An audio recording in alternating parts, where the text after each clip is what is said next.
চলো বাচ্চারা, আমরা লাস্ট দিন এখানে দেখতেছিলাম, লাস্ট দিন আমরা তরঙ্গের বেগ, কম্পাঙ্ক এবং তরঙ্গ দৈর্ঘ্যের মধ্যে সম্পর্ক দেখলাম, ঠিক আছে, যেটা তোমরা 9-10 থেকে পড়ে আসছো। সো আমি খুব বেশি আলোচনা এখানে করি নাই, এখানে জাস্ট একই উৎস ভিন্ন মাধ্যম হলে আর একই মাধ্যম ভিন্ন উৎস হলে এই সম্পর্কগুলো কেমন হয় সেটা আলোচনা করছি। তার আগে বেগ, পর্যায়কাল, কম্পাঙ্ক, কৌণিক কম্পাঙ্ক, এগুলোর কিছু সূত্র সম্পর্ক যেগুলো আগে যা শিখছো ওগুলো একটু লিখে দিছিলাম। সো এই জিনিসগুলো আমাদের হয়ে আসছে। আজকে আরেকটু কানেকশন করবো আমরা চ্যাপ্টার 8-এর সঙ্গে। সো ওই সূত্রগুলো আমার কাজে আসবে, অবশ্যই অবশ্যই ওই সূত্রগুলো আমার কাজে আসবে। আর কাজে আসবে আমাদের আগের চ্যাপ্টারে পড়ে আসা কিছু সূত্র। সো আগের চ্যাপ্টারে আমরা সরল স্পন্দন গতি বা সরল দোলন গতি পড়ছি। সো এই সরল দোলন গতি সম্পন্ন কোনো একটা কণার গতির সমীকরণ কি ছিল স্যার? ওয়াই ইকুয়াল কি ছিল বলো স্যার? এ sign omega t plus delta, right? So এটা কি ছিল? সরল স্পন্দন গতিতে থাকা কোনো বস্তুর কি সরণের সমীকরণ বা কোনো বস্তুর সমীকরণ বলতে পারো তোমরা এটাকে। এখানে ওয়াই কি ছিল? যাই হোক, আমরা এক্স এর জায়গায় এখন ওয়াই দিয়ে বলতেছি, সমস্যা নাই তো স্যার। এক্সও যেমন একটা ডাইমেনশন, ওয়াইও একটা ডাইমেনশন। সো এক্স ডাইমেনশনের জায়গায় ওয়াই ডাইমেনশন বলতেছি, কিন্তু চেহারাটা মিলতেছে কিনা দেখো স্যার। সো কোনো একটা বস্তুর সরল স্পন্দন গতি হলে তার গতির সমীকরণটাকে এভাবে লেখা যায়, তার সমীকরণটাকে এভাবে লেখা যায়। তো আমরা গত ক্লাসে যে বলছিলাম যে কোনো একটা তরঙ্গের মাধ্যম যদি প্রয়োজন হয় সেই তরঙ্গটাকে যান্ত্রিক তরঙ্গ বলতেছি। আর যান্ত্রিক তরঙ্গে প্রত্যেকটা কণা বা যান্ত্রিক তরঙ্গ যে সঞ্চালিত হচ্ছে তার মাধ্যমের প্রত্যেকটা কণা প্রত্যেকে কিন্তু সরল স্পন্দন গতিতে থাকে, ঠিক আছে না স্যার? এটা তো গত ক্লাসে বলছি। সো লাগলে আজকে আরেকবার একটু লিখবো যে যান্ত্রিক তরঙ্গে মাধ্যমের প্রত্যেকটি কণা সরল স্পন্দন গতিতে থাকে। এই লাইনটা দিয়ে শুরু করা আজকে। লিখো, যান্ত্রিক তরঙ্গে মাধ্যমের প্রত্যেকটি কণা, যান্ত্রিক তরঙ্গে মাধ্যমের প্রত্যেকটি কণা সরল স্পন্দন গতিতে থাকে। যান্ত্রিক তরঙ্গের মাধ্যমের প্রত্যেকটি কণা সরল স্পন্দন গতিতে থাকে। মাধ্যমের প্রত্যেকটা কণা সরল স্পন্দন গতিতে থাকবে।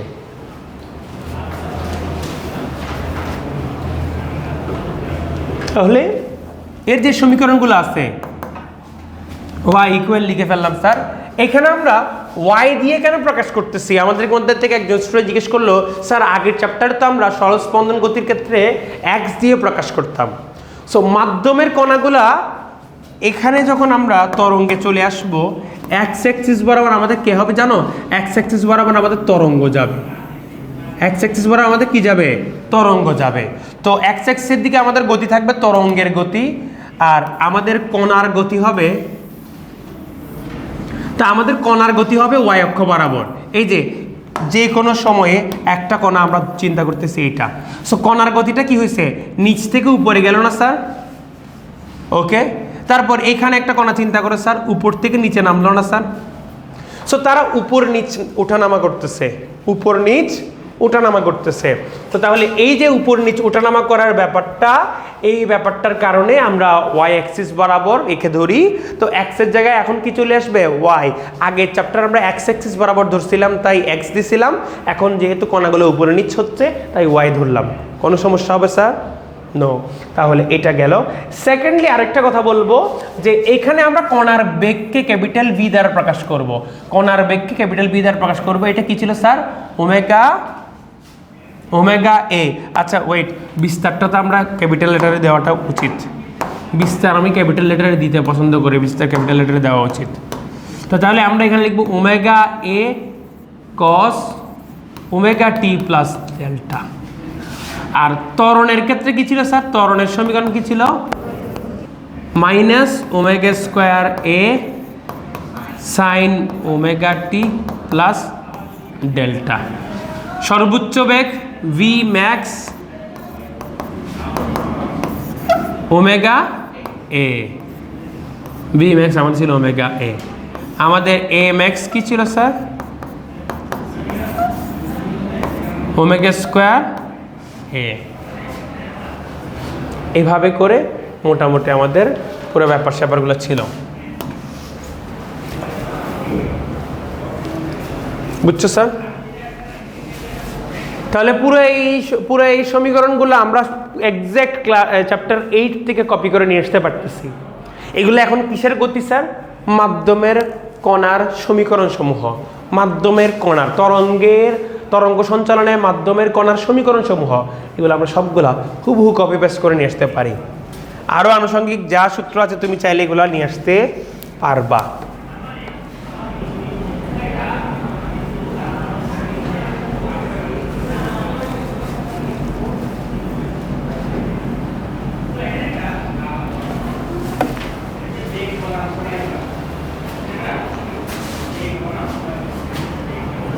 ঠিক আছে, এবারে এইখানে একটা টুইস্ট নিয়ে আসবো। এখানের মধ্যে আমরা একটু ভিন্ন ধারার কিছু নিয়ে আসবো। আমরা স্যার ওমেগা মানে কি জানি? ওমেগা মানে 2 পাই কম্পাঙ্ক। কম্পাঙ্কটা কার? কণার কম্পাঙ্ক, আবার বলতে গেলে তরঙ্গের কম্পাঙ্ক, দুইজনের কম্পাঙ্ক কিন্তু সেম। পর্যায়কাল, কৌণিক কম্পাঙ্ক সবগুলাই সেম কিন্তু। বুঝতে পারছো ব্যাপারটা? সো আমরা এখান থেকে কম্পাঙ্কটা নিয়ে আসবো। সো 2 পাই এফ। এখন গত দিনই তোমাদেরকে লাস্ট যে সূত্রটা দেখাইছিলাম বি ইকুয়াল এফ ল্যামডা, এই ভিটা কার বেগ ছিল? তরঙ্গের বেগ ছিল। এটা কার বেগ ছিল স্যার? এটা হচ্ছে তরঙ্গের বেগ। এটা আমাদের হলো তরঙ্গের বেগ। তাহলে তরঙ্গের বেগ আমরা জানি, তরঙ্গের বেগের সঙ্গে কম্পাঙ্কের সম্পর্ক আমাদের জানা আছে। তাহলে কম্পাঙ্ক থেকে যদি তরঙ্গের বেগ বের করতে হয়, কম্পাঙ্ক ইকুয়াল লিখবো v by lambda, v by lambda. তাহলে এটাকে লিখে যায় twice pi small b divided by lambda. এখানে একটু মনে রাখতে হবে আমাদের স্মল ভি হলো আমাদের তরঙ্গের বেগ, ক্যাপিটাল বি হলো আমাদের কণার বেগ। স্মল বি তরঙ্গের বেগ, ক্যাপিটাল বি কণার বেগ। তো এদের দুজনের মধ্যে যদি সম্পর্ক স্থাপন করতে চাও, ক্যাপিটাল বি এর মধ্যে ওমেগার জায়গায় বসিয়ে দিতে পারো। এখানে ওমেগা এ কস, এই যে দেখো sir twice pi v by lambda plus, আবার ডেল্টাকে আমরা কিভাবে প্রকাশ করতাম মনে আছে?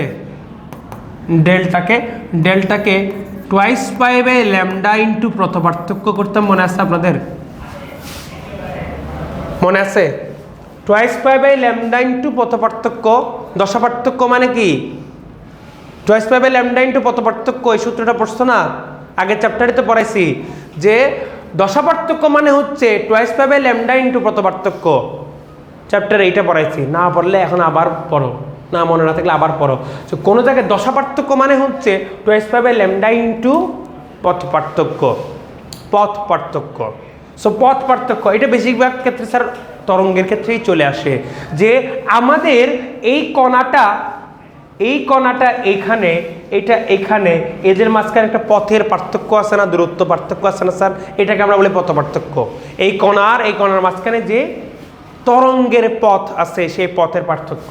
সো তাহলে যে কোনো জায়গায় আমরা এটাকে কি করতে পারি? যে কোনো জায়গায় আমরা এটাকে দশাপার্থক্যের জায়গায় প্রয়োগ করে বা বসাতে পারি। তোমরা এটা মনে রাখবা, এই সূত্র হচ্ছে তোমার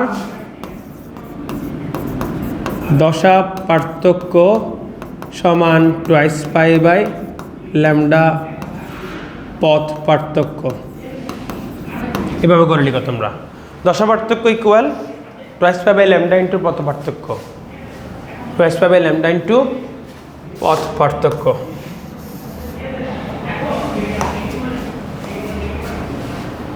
তাহলে ওই ভ্যালুটা যদি আমরা ল্যামডার জায়গায় বসাই দিই, twice pi by lambda into x লিখতে পারবো। তাহলে ক্যাপিটাল ভি ইকুয়ালটা আমাদের হয়ে যায় omega a cos, twice pi by lambda common নিয়ে ফেলা যায়, টুয়াইস পাই বাই ল্যামডা, ও এদিকে টি বসাই নিয়ে স্যার আমরা, এটা ঠিক ছিল। তাহলে স্যার ভিটি প্লাস এক্স।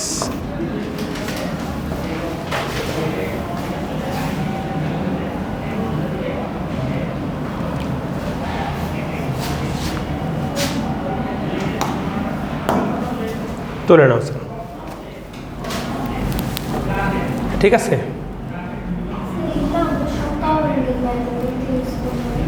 হ্যাঁ, তরঙ্গের ম্যাথের মধ্যে কনারিয়ার জন্য ইউজ করা যায়, ইউজ করতে হয়। তাহলে দেখো স্যার, আমরা কত সুন্দর এটাকে লিখে দাও স্যার। ইহা হলো, ইহাই কণার বেগ এবং তরঙ্গের বেগের মধ্যে সম্পর্ক। এটাই হচ্ছে আমাদের কণার বেগ আর তরঙ্গের বেগের মধ্যে সম্পর্ক।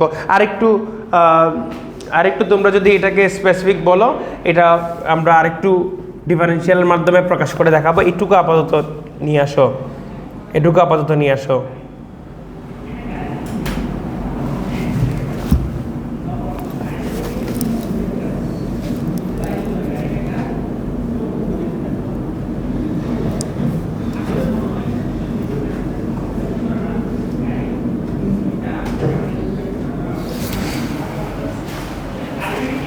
এতটুকু হয়েছে তো? এখানে দেখো, এটাকে আমরা কপি করে আমরা আরেকটু ক্যালকুলেশন করব। এইখান থেকে আমরা আরেকটু ক্যালকুলেশন করব। এটাকে আমরা কপি করে নিয়ে যাই পরের পেজে।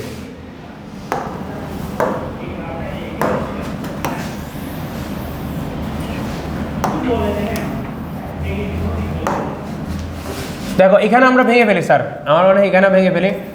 Twice pi by lambda, twice pi by lambda, এটা কি যেন আসছিল স্যার? ওমেগা মানে হচ্ছে twice pi by lambda into v small v, a cos twice pi by lambda small v t plus x capital v. আচ্ছা দেখো, এইখানে কণার বেগটাকে আমরা ডিওয়াই বাই ডিটি লিখতে পারি, আর এখানে তরঙ্গের বেগটাকে আমরা ডিএক্স বাই ডিটি লিখতে পারি। আমরা এটাকে লিখতে পারি ডিএক্স বাই ডিটি লিখতে পারি। তারপরে থাকবে আমাদের a cos twice pi by lambda v t plus x. Plus minus এটা আসলে খুব একটা ম্যাটার করতেছে না, পথ পার্থক্যটা বেশি হতে পারে, মাইনাসের দিকেও হতে পারে, প্লাসের দিকেও হতে পারে। সেকেন্ড ডিটি বাদ দিয়ে d y by d x equal to আমাদের চলে আসতেছে হচ্ছে তোমার twice pi by lambda, twice pi by lambda a cos twice pi by lambda v t plus x. এটা লিখো।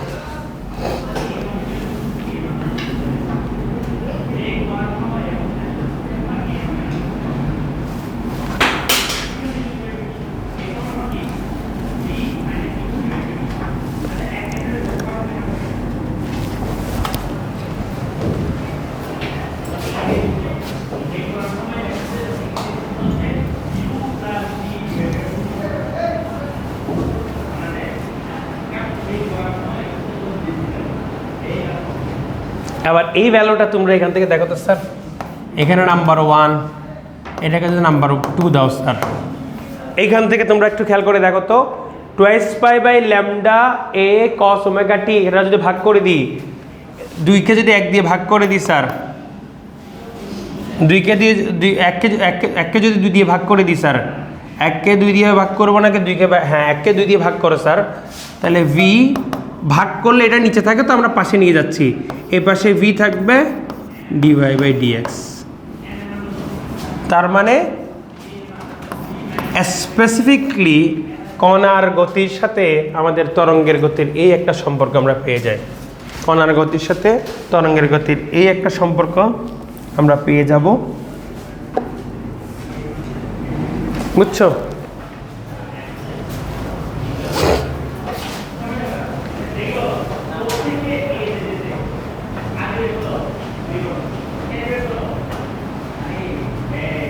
জানো এখানে একটা মাইনাস, হ্যাঁ এই পোর্শনটাতে একটা মাইনাস থাকবে, এটা একটা মাইনাস দিয়ে দাও, এখানে একটা মাইনাস দিয়ে দাও, এটা ডিরেকশনটা মাইনাসের ইয়ে হয়তো, তাহলে এখানে একটা মাইনাস চলে আসবে, এখানে একটা মাইনাস চলে আসবে। সো আমরা এখানে বেসিক্যালি করছি কি 1 ও 2 থেকে নিয়ে আসছি, 1 ও 2 থেকে হতে এই লাইনটা নিয়ে আসছি, এটা থেকে একটা বলা যায় মাইনাস। তাহলে আমরা নতি, এটা হচ্ছে তোমার দুজনের যে অবস্থানের যে নতিটা আছে বা গ্রেডিয়ান আছে কিংবা ঢালটা আছে, দেখো এক্সের সাপেক্ষে ওয়াই কতটুকু পরিবর্তন হচ্ছে। এক্স মানে হচ্ছে তরঙ্গের সরণ সাপেক্ষে, তরঙ্গের পথ পাড়ি দিলে ওয়াই এর কি পরিমাণ সরণ হচ্ছে, ওইটাই হচ্ছে তোমার এক্সের সাপেক্ষে ওয়াই এর নতি। এটার মাধ্যমে আমরা এদের বেগগুলো সম্পর্ক করতে পারি। এগুলো আসলে দিছি কেন, অনেক সময় এই জিনিসটা স্পেসিফিকলি মেডিকেল পরীক্ষা চলে আসবে, শুধু এই স্পেসিফিক জিনিসটা মাইনাস হুবু লিখবা। সো তোমাদের এইটুকু মুখস্থ রাখতে হবে। কোনো জায়গায় ছোটোখাটো কি দিয়ে দিতে পারে যে এদের নতির মানটা, গ্রেডিয়েন্টের মানটা তোমাদেরকে দিয়ে দিবে, দিয়ে তারপরে বেগের মান একটা থেকে আরেকটা বের করতে বলবে বা সম্পর্কটা লিখতে বলবে। ঠিক আছে স্যার? সো লিখো যে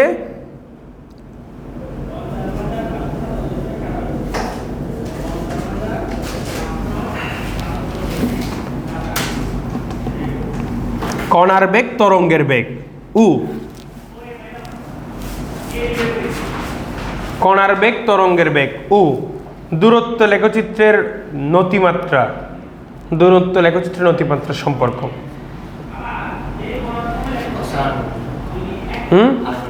কণার বেগ তরঙ্গের বেগ, দূরত্ব লেখচিত্রের, সরণ বা দূরত্ব লেখচিত্র লিখো, সরণ বা দূরত্ব লেখচিত্রের,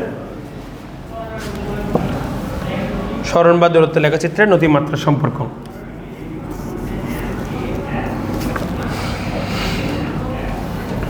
খুব বেশি ইম্পর্টেন্ট কিছু আবার না, জাস্ট তোমরা বিভিন্ন জায়গায় এমসিকিউতে যদি চলে আসে, ঢাকা ইউনিভার্সিটি হতে পারে, মেডিকেলে হতে পারে, সম্পর্ক এই যে তিনটার মধ্যে সম্পর্ক, কণার বেগ, তরঙ্গের বেগ আর সরণ বা দূরত্বের লেখচিত্রের যে নতিমাত্রাটা আছে সেটা, স্লোপটা আছে, ঢালটা আছে, গ্রেডিয়েন্টটা যা আছে, স্লোপ, ঢাল, গ্রেডিয়েন্ট এগুলো সবগুলো সেম শব্দ, সেম জিনিস। নতিমাত্রা, নতিমাত্রা হচ্ছে আসলে গ্রেডিয়েন্ট। আচ্ছা,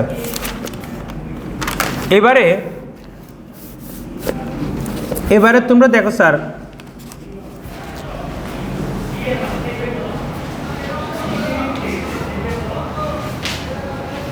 এবারে স্যার আসো আমরা সামনে আগাই, এটুকু হয়ে গেলে এখন তোমরা উপরে হেডিং দাও অগ্রগামী তরঙ্গ, হেডিং দিবা অগ্রগামী তরঙ্গ।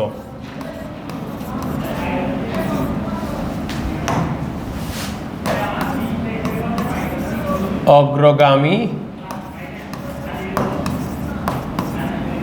তরঙ্গ, অগ্রগামী তরঙ্গটা তোমরা একটা হেডিং দিবা।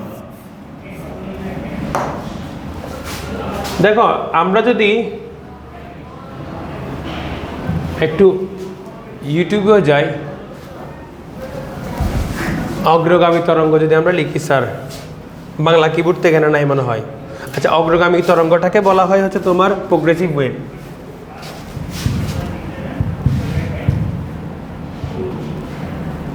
Progressive wave, progressive wave, progressive ওয়েভের যদি আমরা ডেমনস্ট্রেশন লিখি স্যার, ডেমনস্ট্রেশন চলে এসছে, প্রোগ্রেসিভ ওয়েভের ডেমনস্ট্রেশন। দেখো একটা ওয়েভ, প্রত্যেকটা কণা নিয়ে আমাদের এখানে একটা সুন্দর ডেমনস্ট্রেশন আছে। এটা যদি আমরা দেখি, সবগুলো কণা কিন্তু একই স্ট্রেট লাইনে ছিল, রাইট? সো উপর নিচ করাচ্ছে, দেখো সো একটা জিনিস মনে হয় একটা পয়েন্ট ফলো করে করে পরে চলে যাও, সামনে চলে যাচ্ছে, কিছু একটা যেন সামনে চলে যাচ্ছে, আবার পেছনে আসতেছে। সো অগ্রগামী তরঙ্গ দুই পাশে হতে পারে, সামনে থেকে পেছনে, পেছন থেকে সামনে, ঠিক আছে? সো এটা হচ্ছে একটা অগ্রগামী তরঙ্গের ডেমনস্ট্রেশন। এটা আমাদের আর লাগতেছে না। সো এখানে কি হয় যে প্রত্যেকটা কণা তার পরবর্তী কণাকে ফলো করতেছিল। তোমরা যদি আগের ইয়াটাতে খেয়াল করে দেখো, প্রত্যেকটা কণা তার আগের কণাকে ফলো করতেছিল। আমরা আবার যদি একটু দেখি, দেখো একটা কণা সবসময় তার পরবর্তী কণাটাকে ফলো করে।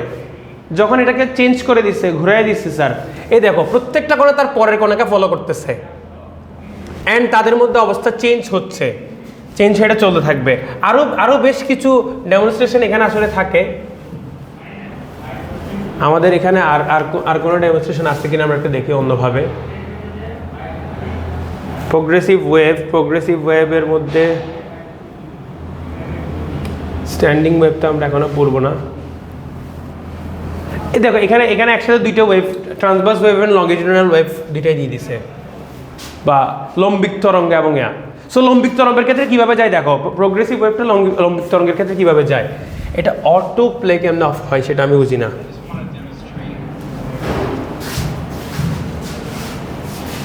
এখানে এখানে একটা না, এই যে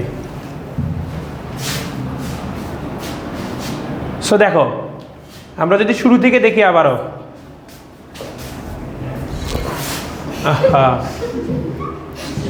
আমি নিজেই ইয়ে করে দিচ্ছি না। সো এইটাতে দেখো, এটাতে সংকোচনটা সামনে চলে যাচ্ছে, রাইট? এটা হচ্ছে কি লম্বিক তরঙ্গ, লম্বিক তরঙ্গে হচ্ছে তোমার সংকোচনটা সামনে চলে যায়, আর ট্রান্সভার্স ওয়েভের ক্ষেত্রে উপরে নিচ করে করে ঢেউটা সামনে চলে যায়, বা আর তরঙ্গের ক্ষেত্রে উপর নিচ করে করে ঢেউটা সামনে চলে যায়। দুইটাই অগ্রগামী, দুইটাই সামনে চলে যাচ্ছে, এবং অগ্রগামীটা কন্টিনিউয়াস চলতে থাকে। এইখানে দেখবো অনেকগুলো চলতেই থাকবে এরকম, সংকোচন কিছু সামনে চলে যাচ্ছে। এখন এই জায়গায় সংকোচন, এই জায়গায় প্রসারণ, কিছুক্ষণ পরে এই প্রসারণটা হয়ে যাবে সংকোচন, সংকোচনটা হয়ে যাবে প্রসারণ, এমনি করে করে চলতে থাকবে। সো দেখো স্যার, এই যে এখন প্রসারণ এদিকে চলে এসে সংকোচন, এখানে চলে এসে সংকোচন, এর পরে পরে পরে পরে পরে এরকম আরও একটা চলতে থাকবে, এরকম আরও একটা চলতে থাকবে। অগ্রগামী তরঙ্গের ক্ষেত্রে কন্টিনিউয়াস জিনিসটা চলতে থাকবে স্যার, অগ্রগামী তরঙ্গটা কন্টিনিউয়াস চলতে থাকে, বুঝছো ব্যাপারটা? সো দুইটা অগ্রগামী তরঙ্গ, দুইটা টাইপ অফ অগ্রগামী তরঙ্গ, একটা হচ্ছে আর তরঙ্গে, একটা হচ্ছে লম্বিক তরঙ্গে। ঠিক আছে, চলো স্যার আমরা এখন পরে ফেরত আসি। এখন দেখো স্যার, এই অগ্রগামী তরঙ্গের আমরা সমীকরণটা স্থাপন করার চেষ্টা করবো স্যার প্রোগ্রেসিভভাবে। আগে অগ্রগামী তরঙ্গ একেবারে করে লিখে ফেলো। কোনো তরঙ্গ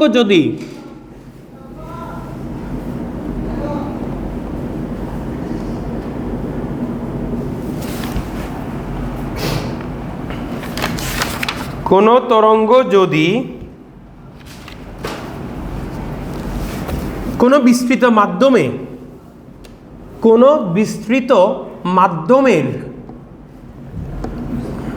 বিস্তৃত মাধ্যমের এক স্তর থেকে অন্য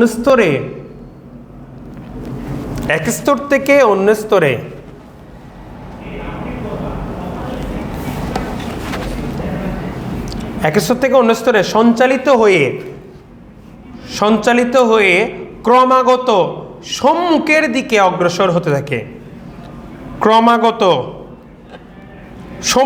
দিকে অগ্রসর হতে থাকে,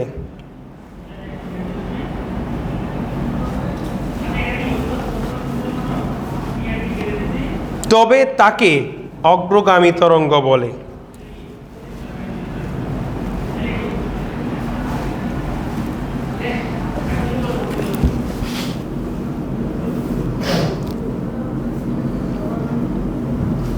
ঠিক আছে, সো অগ্রগামী তরঙ্গের দুইটা উদাহরণ। পানিতে তুমি ঢিল ছুটছো, দেখা যায় অনেকগুলো ওয়েভ এভাবে চলতেই আছে, রাইট, সামনের দিকে যাচ্ছে, রাইট। সো যেখান থেকে উৎপন্ন হয়েছে সেখান থেকে শুরু করে সামনের দিকে অগ্রসর হয়ে চলে যায়। আমি কথা বলতেছি, আমার কথাটা গিয়ে তোমার কাছে চলে যাচ্ছে। আচ্ছা, আমি কথা বলতেছি গিয়ে সেটা আজীবন চলতে থাকতো, কিন্তু চলে না কেন? আমার তরঙ্গটা তো আজীবন সামনে চলতে থাকার কথা ছিল, কিন্তু চললো না কেন? প্রতিমধ্যে অনেক বাধার সম্মুখীন হয়ে সে অন্য শক্তিতে রূপান্তরিত হয়ে যায়। হ্যাঁ, বায়ু নিজেও বাধা প্রদান করতে পারে, বা এখানে আরও অনেকগুলো ব্যাপার স্যাপার আসছে, বুঝতে পারছো? সো মূল কথাটা হচ্ছে কি, আমার কণ্ঠ নিঃসৃত যেই শব্দটা, সেটা তরঙ্গের মাধ্যমে একেবারে অসীম পর্যন্ত চলে যেত, যদি কোনো প্রকারের বাধা বা কোনো প্রকারের অন্য কোনো পরিপার্শ্বের ইফেক্ট না থাকতো। পরিপার্শ্বের ইফেক্টের কারণে সে কী হচ্ছে, সে এখন আছে যান্ত্রিক শক্তি হিসাবে, অন্য কোনো শক্তিতে রূপান্তরিত হয়ে যায়, যেমন তাপ শক্তি। তোমরা চিন্তা করে দেখছো কখনো কোনো একটা রুমে সব বাচ্চারা নিস্তব্ধ আছে, রুমের টেম্পারেচার কিছুটা কম থাকে, কিন্তু একটা রুমের মধ্যে অনর্গল সব বাচ্চারা বসে কথাবার্তা বলতেছে, অটোমেটিক তাপমাত্রা বেড়ে যায়। দুইটা কারণে বাড়ে, শব্দগুলো তাপশক্তিতে রূপান্তরিত হয়, আবার তুমি যে কথা বলতেছো এতে তুমি যে টায়ার্ড হচ্ছে, এর ফলে তোমার শরীরের মধ্যে একটা হিট জেনারেট হয়, বুঝছো? তোমার শরীরে এখানে তো এনার্জি যখন এক এনার্জি থেকে অন্য এনার্জি রূপান্তরিত হচ্ছে, তখনও কিন্তু কিছু তাপশক্তি উৎপন্ন হয়। সো ওভারঅল মিলে বলা যায় যে কিউমুলেটিভ তাপশক্তি বেড়ে যাবে। সব শক্তি চেষ্টা করে তাপশক্তি চলে যেতে। আমরা সেকেন্ড পেপারের চ্যাপ্টার 1, এই চ্যাপ্টার শেষ হলে আমরা সেকেন্ড পেপার শুরু করে দিব, তাপগতিবিদ্যা, ওখানেই পড়বো যে লো গ্রেড এনার্জি হলো তাপশক্তি, সবচেয়ে লো গ্রেড, সবাই ওই লো গ্রেড এনার্জি হতে চায়। বুঝতে পারছো? আমাদের কি বলবো, আমাদের নফসের মতো আমরা নিম্ন স্তরের মানুষ হতে চাই সবসময়। আমাদের মনটা চাই কি, আরে ও খারাপ কাজ করতেছে না, আমি তো করতে পারবো। আমরা কখনো এটা চিন্তা করি না যে অমুক ভালো কাজ করতেছে, আমি একটু ভালোটা করার চেষ্টা করি। সবাই চিন্তা করে, আমরা সবসময় দেখতাম, ইভেন আমি আমার কথাই বলি, বইটা যখন আমরা পড়তাম পরীক্ষার 2-3 দিন আগে, 4-5 দিন আগের রাতে খুব বেশি ধুমসে পড়ালেখা করতাম। যারা আমরা সিরিয়াসলি পড়ালেখা খুব বেশি কেউ করি নেই এরকম যারা ছিলাম, আমি এটা বলি আমার মতো হইও না। আমি বইটা যেভাবে পার করছি, পোলাপান পড়াইছি, এটা সেটা করছি, আরও আদার কাজ ছিল, বিভিন্ন দায়িত্ব ছিল, সবগুলো শেষ করে পড়ালেখার প্রায়োরিটিটা আমার ফার্স্টটা ছিল না। সো তারা দেখতাম কি আশপাশে আমার মতো এরকম কয়জন আছে, ও অমুক অমুক আছে, তো তাহলে ঠিক আছে, আমি তো আমার মতো অনেকজনকে পাইছি, ওরা করলে আমি করতে পারবো। সো সবচেয়ে লোয়ার স্ট্যান্ডার্ডটা আমরা নিজেদের জন্য সেট করি। অনেকের মধ্যে আছে যে আমার পক্ষে বোর্ডে টপ করা পসিবল, কিন্তু তারপর আমি চেষ্টা করছি শুধুমাত্র A+ পাইলে হচ্ছে, ঠিক আছে? সো আমরা আমাদের জন্য একটা লোয়ার স্ট্যান্ডার্ড সেট করি। প্রকৃতিও সেম চেষ্টা করে কি সবচেয়ে লোয়ারে যেটা চলে যেতে পারে সেখানে চলে গিয়ে সে স্টেবল থাকার চেষ্টা করে। সো সবাই চাই যে তাপশক্তিতে রূপান্তরিত হয়েছে। তাপশক্তি হচ্ছে লো গ্রেড এনার্জি, এটা বাইরের বিভিন্ন বইগুলোতে লেখা আছে, তাপশক্তি লো গ্রেড এনার্জি বলা হয়। এইটার থেকে অন্য শক্তির রূপান্তর অনেক ডিফিকাল্ট। অন্য শক্তি সবসময় ধুমধাম করে এখানে চলে আসে, ঠিক আছে? সো তুমি হাতে ঘষা দাও, যান্ত্রিক শক্তি ধুম করে তাপশক্তিতে রূপান্তরিত হয়ে গেছে। পাঙ্খা ঘুরতেছে, তুমি কি করছো, বিদ্যুৎ শক্তি থেকে যান্ত্রিক শক্তি বানাইছো, কিছুক্ষণ পরে এটা তাপশক্তি রূপান্তরিত হয়ে যাবে। কারণ একটা রুমের মধ্যে তুমি একেবারে সব কিছু বদ্ধ অবস্থায় রাখছো, পাখা চললে রুমের তাপমাত্রা বাড়বে না কমবে? বাড়বে, কিন্তু বাড়বে। পাখা চলে তাপমাত্রা বাড়বে স্যার। তুমি যে এতক্ষণ যে ফ্যানটা ঘুরাইলা, ফ্যানটার মধ্যে বিদ্যুৎ শক্তি দিছো না, ওই শক্তি হলো কই যাবে? হ্যাঁ, ফ্যানে নিয়ে যান্ত্রিক শক্তি দিল, তো বাতাসের মধ্যে একটা যান্ত্রিক শক্তি সৃষ্টি হচ্ছে না। চ্যাপ্টার 1 সেকেন্ড পেপার পড়লে বুঝাই দিব, এখন আর বলবো না কিছু। তাইলে কেন বাড়ে তাপ, ওইটা ওই দিনের জন্য রেখে দিই, আজকের জন্য এটা না বলি। মূল কথাটা তো সব তাপ শক্তি চলে যেতে চাচ্ছে। আমার যে শব্দটা সেটা অগ্রগামী তরঙ্গ, যাইতে যাইতে তোমার কান পর্যন্ত চলে যাচ্ছে। তুমি 1 কিলোমিটার দূরে শুনতে পাচ্ছ হয়তো বা, 2 কিলোমিটার দূরে আর শুনতে পাচ্ছ না, 10 কিলোমিটার দূরেও আর শোনা যাচ্ছে না। তাহলে আমার কথাটা গিয়ে কোনো একটা জায়গায় শেষ হয়ে আটকে গেল কেন, আর পৌঁছাচ্ছে না কেন দূরে? আমার কথার একটা শক্তি আছে, এই শক্তিটা ক্ষয় হয়ে গেছে। শক্তি তো ক্ষয় হয় না, এক রূপ থেকে অন্য রূপে রূপান্তরিত হয়, ইউজুয়ালি তাপ শক্তিতে রূপান্তরিত হয়ে গেছে। বুঝছো ব্যাপারটা? এই হলো মোটামুটি অগ্রগামী তরঙ্গের ব্যাপার স্যাপার। সংজ্ঞাটা আমি তোমাদেরকে দিয়ে দিয়েছি, আর কিছু ইনফরমেশন তোমরা লিখে নাও স্যার। অগ্রগামী তরঙ্গের কিছু ইনফরমেশন, এগুলো তোমাদের কাজে আসবে। একটা লিখবা হলো যে অগ্রগামী তরঙ্গ নির্দিষ্ট দ্রুতিতে অগ্রসর হয়, নির্দিষ্ট দ্রুতিতে অগ্রসর হয়। এই যে আমার একটা কথা বললাম, আমি একটা কথা যে বললাম, এই কথাটার কিন্তু নির্দিষ্ট বেগ আছে, বাতাসের উপর নির্ভরশীল আর কি, ঠিক আছে? সো নির্দিষ্ট দ্রুতিতে অগ্রসর হয়, এটা মনে রাখবা।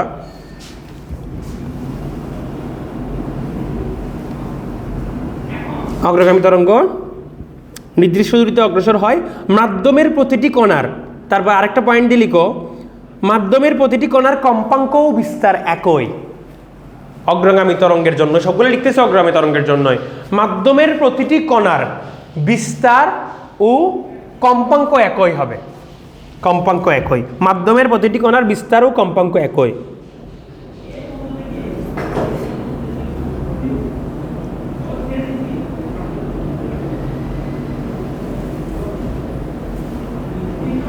তো একটু আগে যে চিত্র দেখালাম, অগ্রগামী তরঙ্গ আর উলম্বিক দুটি হতে পারে। অগ্রগামী তরঙ্গ আর উলম্বিক দুটি হতে পারে, এটাও লিখে রাখো স্যার। এগুলো সবগুলো তোমাদের ধরো যে এমসিকিউতে কোনো না কোনো এক জায়গায় চলে আসবে, বিশেষ করে মেডিকেল ভর্তি পরীক্ষায় এগুলো এরকম ছোট ছোট সিলি ইনফরমেশন দেয়। লম্বিক আর উলম্বিক দুইটা টাইপেরই হতে পারে, দেখাইছি না স্যার? লম্বিকের ক্ষেত্রে সংকোচনটা সামনে চলে যাবে আস্তে আস্তে, ঠিক আছে স্যার?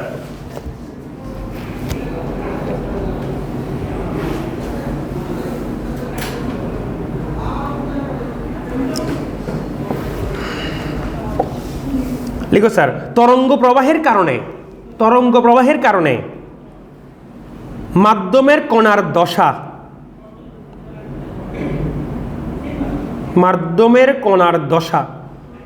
পরবর্তী কণাতে স্থানান্তরিত হয়। মাধ্যমের কণার দশা পরবর্তী কণাতে স্থানান্তরিত হয়। আমরা দেখছি না, একটা পয়েন্টকে ফলো করে পরবর্তী কণাটাতে স্থানান্তর করে দিবে। আমি এখন যে দশায় আছি, আমি চাইবো আমার পরের জন সেই দশায় চলে যাক, ওটাই বলতেছিলাম আর কি। মাধ্যমের কণার দশা পরবর্তী কণাতে স্থানান্তরিত হয়।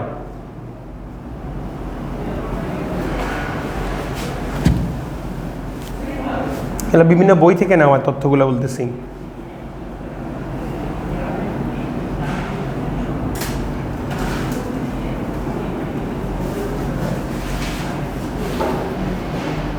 কোনো মাধ্যমে একই প্রকার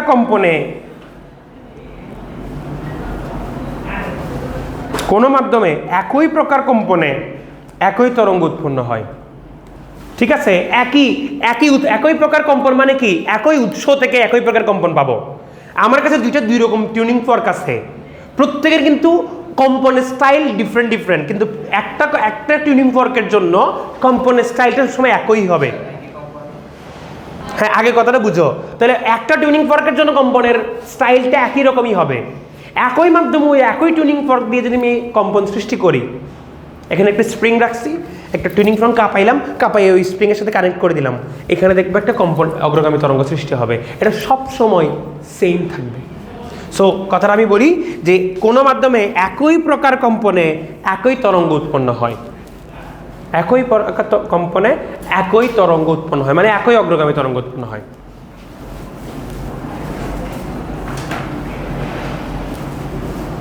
ঠিক আছে,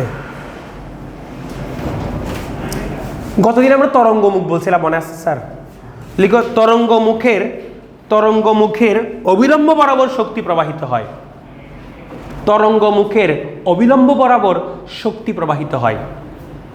এই লাইনটা একটু বুঝাই দিতে হবে তোমাদেরকে। তরঙ্গমুখের অবিলম্ব বরাবর শক্তি প্রবাহিত হয়, এটা একটু বুঝাই দিই স্যার। আচ্ছা, আমার কথাটাকে গত ক্লাসে আমি কি বলছিলাম, একটা তরঙ্গমুখটা কেমন, স্ফিয়ার বা গোলক আকৃতির না স্যার? সো একটা গোলক আমার মুখ থেকে বের হয়ে এটা আস্তে আস্তে বড় হচ্ছে, রাইট? সো একটা গোলকের কথা চিন্তা করতে স্যার, গোলকের ক্ষেত্রফল, গোলকের ক্ষেত্রতল, বাইরের তলের উপরে লম্বটা কিরকম হবে স্যার? তলের উপরে লম্বটা কেন্দ্রগামী হবে না স্যার? তলের উপরে লম্বটা কেন্দ্রগামী হবে না, কারণ তলের একটা স্ট্রিপ, একটা অংশ চিন্তা করলে সেটা একটা বৃত্ত, বৃত্তের স্পর্শকের উপরে, বৃত্তের উপরে লম্ব মানে কি, বৃত্তের স্পর্শকের উপরে লম্ব, সেটা সামনের দিকে হবে না স্যার? তাহলে একটা গোলকের তলের উপরে লম্বটা তোমাদের সামনের দিকে হবে না স্যার? তো শক্তিটা কোন দিকে যাচ্ছে? আমার মুখ থেকে বের হয়ে তোমার দিকে যাচ্ছে, এদিকে যাচ্ছে, সামনের দিকে যাচ্ছে। তো তরঙ্গ যেই আটা আছে, আমাদের তরঙ্গ মুখ গোলকটা আছে, গোলকের তলের সাথে সবসময় সেটা লম্ব দিকে থাকতেছে না, থাকতেছে কিনা? তাহলে এটাই আমরা বোঝাচ্ছি যে তরঙ্গ মুখের সাথে এটা লম্ব আকারে সামনের দিকে অগ্রসর হয়। তারপরে আসো স্যার,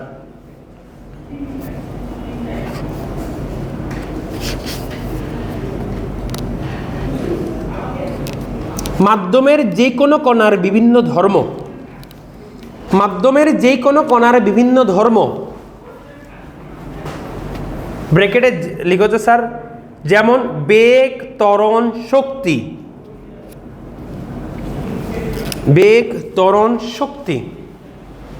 যেমন বেগ, ত্বরণ, শক্তি একই রূপ পরিবর্তনের মধ্য দিয়ে যায়। হ্যাঁ, শক্তি একই রূপ পরিবর্তনের মধ্য দিয়ে যায়।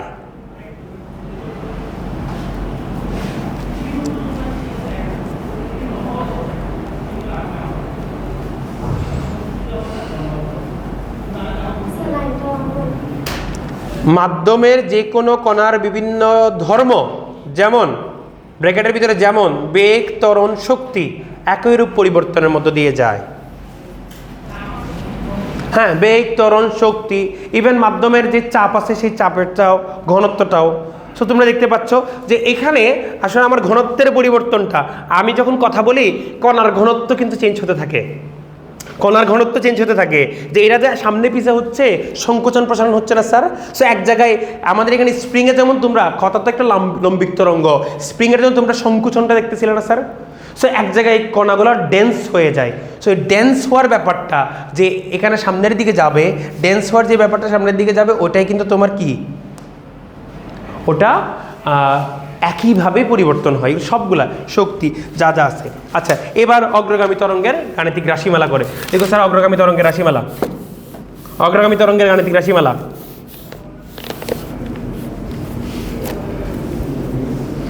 অগ্রগামী তরঙ্গের গাণিতিক রাশিমালা।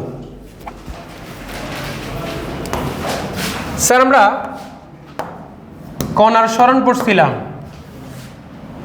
অগ্রগামী তরঙ্গের গাণিতিক রাশিমালা লিখো স্যার। কণার সরণ আমরা পড়ছিলাম sir y equal to a sine omega t plus delta. এখানে স্যার আমরা তরঙ্গের বৈশিষ্ট্যগুলো বসিয়ে দিলে twice pi by lambda v t plus twice pi by lambda x লিখতে পারে sir. So y equal to হয়ে গেল sir a sine twice pi by lambda v t plus x. এইটাই হচ্ছে তোমার অগ্রগামী তরঙ্গের রাশিমালা, ঠিক আছে?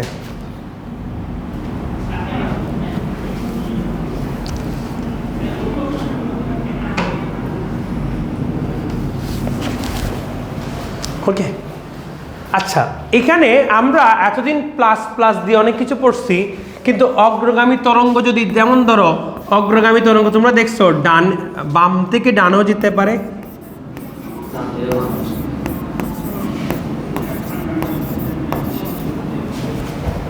আর আরেকটা হতে পারে উল্টা বলতেছি,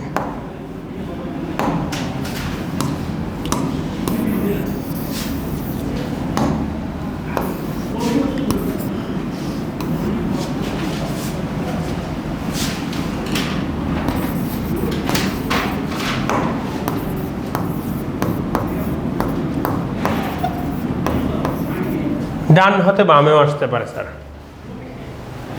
বাম থেকে ডানে, ডান হতে বামে, দুই দিকে আসতে পারে স্যার।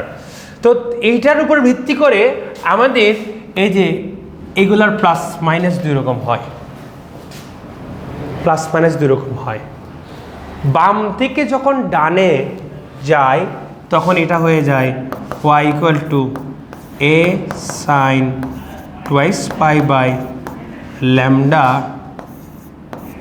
ভিটি মাইনাস এক্স মাইনাস এক্স। আর ডান থেকে যখন বামে হয় এটা হয় a সাইন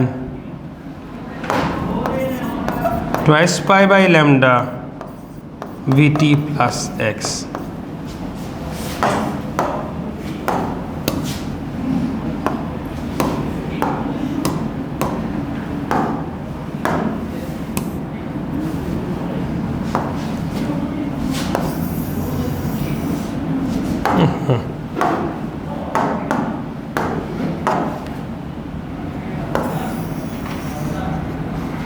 এই যে আমরা যেখানে সবসময় ধরে রাখতেছি কি, আমরা ধরে রাখতেছি ডানে আমার এক্স পজিটিভ আর বামে আমার এক্স নেগেটিভ, এভাবে ধরে নিয়ে করছি, যেটা ইউজুয়াল আর কি আমাদের জন্য। এদিকে এক্স এর পজিটিভ অ্যাক্সিস, এদিকে নেগেটিভ অ্যাক্সিস, এই সেন্সে যদি ধরি তাহলে এরকম হবে। এগুলো তোমরা লিখে রাখো স্যার। প্লাস মাইনাস দুইটাই হতে পারে স্যার অগ্রগামী তরঙ্গের ক্ষেত্রে। এখানে এক্স হলো স্যার পথ পার্থক্য, শুরুতে কত পথ বাকি রেখে শুরু হয়েছে তরঙ্গটা।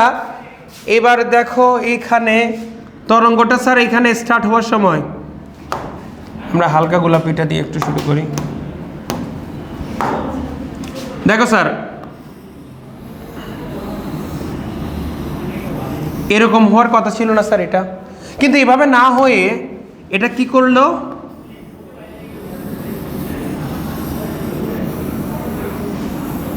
এভাবে গেল।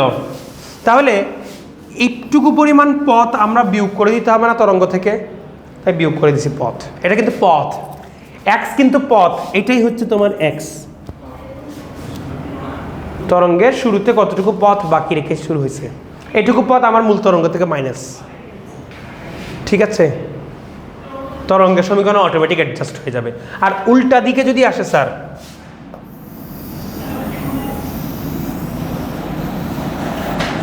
এখানে একটুকু পথ আমার প্লাসের দিকে আছে, তাই এখানে প্লাস হবে।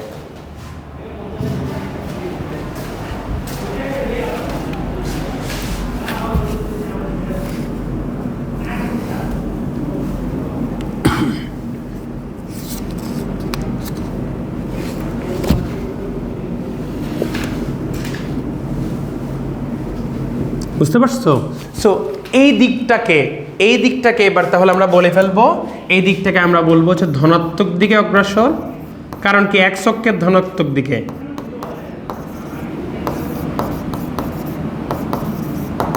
আর এটাকে আমরা বলবো ঋণাত্মক দিক অগ্রসর।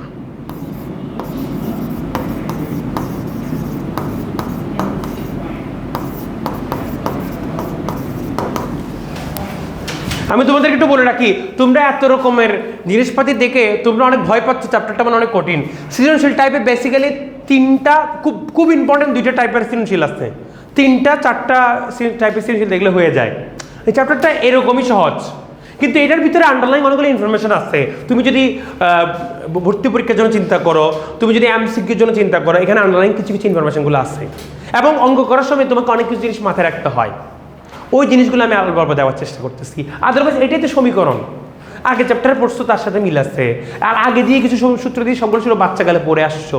সো এখানে অনেকগুলো কনসেপ্ট তোমাদের আগের পড়া, এবং সৃজনশীল টাইপগুলো অনেক ইজি। 2টা টাইপ করলে 100% প্রায় কমনের মতো বলা যায়, 3টা টাইপ করলে প্রায় কভার হয়ে যায়, বা আরেকটা টাইপ এক্সট্রা দেখলাম একটু ঘুরে পেঁচায় কিছু দিচ্ছে। আদারওয়াইজ এই চ্যাপ্টারটাতে বেশি কিছু ম্যাথমেটিক্যাল জিনিস আছে এমন কিন্তু না, এই জন্য অনেক সময় এটা থেকে সিকিউ আসে, অনেক সময় আসে না। তো আমি বলবো তোমাদের বাড়ি সিকিউ দিবে, কেন দিবে, অনেক বছর যেহেতু হয় নাই, দেওয়ার একটা চান্স আছে। 26-এও দিবে, তোমাদেরকেও দিবে, অনেক বছর যেহেতু স্যার রেগুলার দেয় নাই বলে আপনি স্কিপ করবে, এই জন্য দিবে। আমাদের সময় হয়তো কি হয়, চ্যাপ্টার 8 থেকে আসতো, তাহলে 9 থেকে আসতো, 1 থেকে তো আসতোই না, 2, 3, 4, 5, 6, 7, এখান থেকে 6টা থেকে 6টা প্রশ্ন হবে, 10, 7টা থেকে 7টা প্রশ্ন হবে, তাহলে বাকি থাকে 8 আর 9, ওইখান থেকে মিলে জুলে একটা প্রশ্ন হয়ে যায় ইউজুয়ালি। আর এগুলো সংজ্ঞা অনুদানমূলক অন্য প্রশ্নে ঢোকাই দিত। সো সংজ্ঞা অনুদানমূলকের জন্য তো অবশ্যই খুবই বেশি ইম্পর্টেন্ট, অনেকগুলো সংজ্ঞা অনুদানমূলক আছে। সো এতটুকু বুঝছো কিনা, সবাই তুলে নিতে পারছো? সো তাহলে অগ্রগামী তরঙ্গের 2টা ভ্যারিয়েশন আছে, আমরা এর জন্য অগ্রগামী তরঙ্গের সমীকরণে এটাকে বলা হয়। কেন স্যার? দেখো এখানে আমরা তরঙ্গের ইনফরমেশন ইনকর্পোরেট করছি, কণার সমীকরণের মধ্যে তরঙ্গের ইনফরমেশন যখন ইনকর্পোরেট হয়ে গেছে, এটা হয়ে গেছে কি তরঙ্গের সমীকরণ। বুঝছো স্যার ব্যাপারটা? সো এখানে প্রত্যেকের পরিচয় আমরা দিয়ে দিই। স্যার ওয়াইটা কি ছিল? ওয়াইটা কণার সরণ। ওয়াইটা কি? ওয়াইটা কণার সরণ। এটা কি? এটা হচ্ছে বিস্তার, কণাগুলোর বিস্তার, রাইট? বা তরঙ্গেরও বিস্তার, তরঙ্গ দুই পাশে কতটুকু উপর নিচ করে যাচ্ছে, সো তরঙ্গের বিস্তার, কণার বিস্তার বলতে পারো স্যার। তারপরে টুয়াইস পাবে ল্যামডা। ল্যামডা ছিল স্যার তরঙ্গ দৈর্ঘ্য, এটা তরঙ্গের বৈশিষ্ট্য, সবাই জানো তো নাকি স্যার? এটা তরঙ্গ দৈর্ঘ্য। স্মল ভি তরঙ্গের বেগ। কার বেগ? তরঙ্গের বেগ। এগুলো লিখে রাখো স্যার, তোমরা লাগলে এগুলো লিখে রাখো। স্মল ভি হচ্ছে তরঙ্গের বেগ, এটা আমাদের তরঙ্গের বেগ।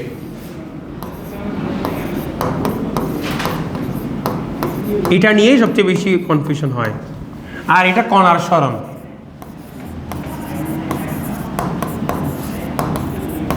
ঠিক আছে? সো এই স্পেসিফিক আমাদের যে সূত্রটা, এটার মধ্যে বেশ কিছু আমরা লিখে দিচ্ছি। তো টি তো সময়, আর এক্স হলো তোমার যে আদি অবস্থানটা কোন জায়গায় আছে স্যার, আদি অবস্থান তরঙ্গের এটা কোন জায়গায় আছে, আদি যতটুকু অবস্থান। আর এই পুরো অংশ ভিটি প্লাস এক্স যদি তুমি করো, ভিটি প্লাস এক্স বা ভিটি মাইনাস এক্স যদি করো, তরঙ্গটা কত দূর চলে গেছে তরঙ্গের সরণ তুমি পেয়ে যাবা। এই পুরা ভিটি প্লাস এক্স করলে তুমি তরঙ্গের সরণ পেয়ে যাবা, ভিটি প্লাস এক্স। ভিটি প্লাস এক্স করলে কি পাবা? তরঙ্গের সরণ। বা ভিটি মাইনাস এক্স করলে তরঙ্গের সরণ পেয়ে যাবে তুমি।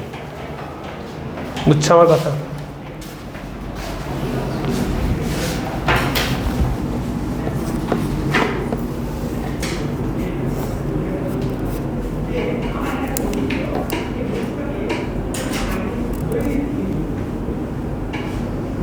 আচ্ছা, আরেকটা বোল্ড অক্ষরে একটা কথা লিখবা যে অগ্রগামী তরঙ্গের বেগ, অগ্রগামী তরঙ্গের বেগ। আমরা তো আগে এতদিন চিল্লাইতেছিলাম মাধ্যমের উপর নির্ভর করে, মাধ্যমের কোন কোন কোন কোন মাধ্যমের যে ধর্মগুলো আছে সেগুলোর উপর নির্ভর করে, সেটা একটু দেখবো। সো লিখো অগ্রগামী তরঙ্গের বেগ মাধ্যমের ঘনত্ব ও স্থিতিস্থাপকতার উপর নির্ভর করে। অগ্রগামী তরঙ্গের বেগ মাধ্যমের ঘনত্ব ও স্থিতিস্থাপকতার উপর নির্ভর করে। স্থিতিস্থাপকতার উপর নির্ভর করে। স্থিতিস্থাপকতা আমরা পড়ছি চ্যাপ্টার 7-এ। ঠিক আছে? স্থিতিস্থাপকতার উপর নির্ভর করে। অগ্রগামী তরঙ্গের বেগ মাধ্যমের ঘনত্ব ও স্থিতিস্থাপকতার উপর নির্ভর করে।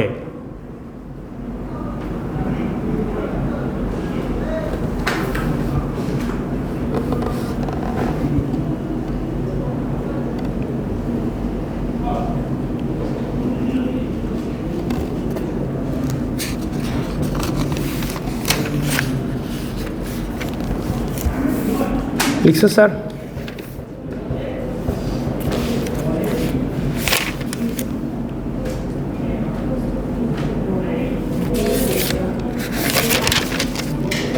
আচ্ছা, তাহলে মোটামুটি অগ্রগামী তরঙ্গের জন্য